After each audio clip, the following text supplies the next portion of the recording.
DJ Vikas Simrahi music by Mantu मनी।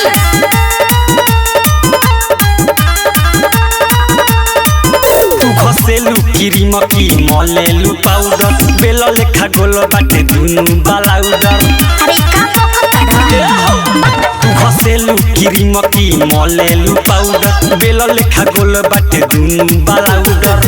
गोपी पाचा घाटे मतीर के कमान हई रे गोला गोला ढोर हे पा कंकर न मार छाबड़ा हमका अनकर समान होई रे।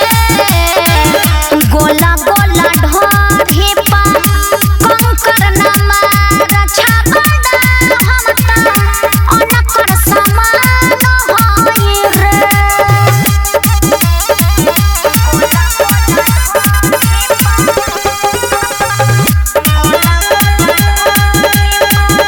रिया फिल्म्स रिकॉर्डिंग स्टूडियो दिल्ली। के हवा के लइका सा पड़लवा पाछे रे ई ढोढ़िया हमारा ले ह पैसा के गाछे रे।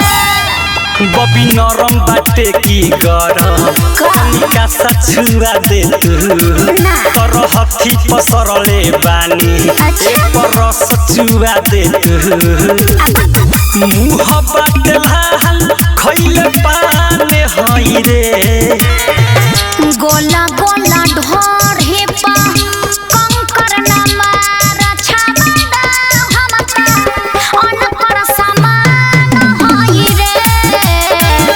गोला गोला ढोर हे पा कंकर न मार छाबड़ा हमका अनकर समान होई रे।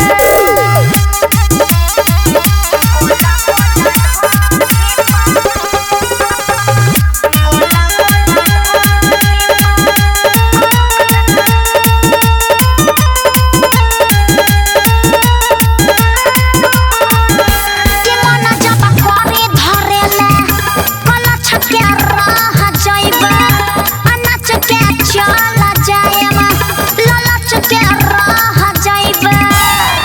मन करे बिछा के पटिया हम पटाई तोरा देहा पह तोरा लगे देले बानी ठेहिया सुन चल हमरा ठेहा पह थारू बिकिराज के तुझाने हई रे गोला गोला ढोर हे पा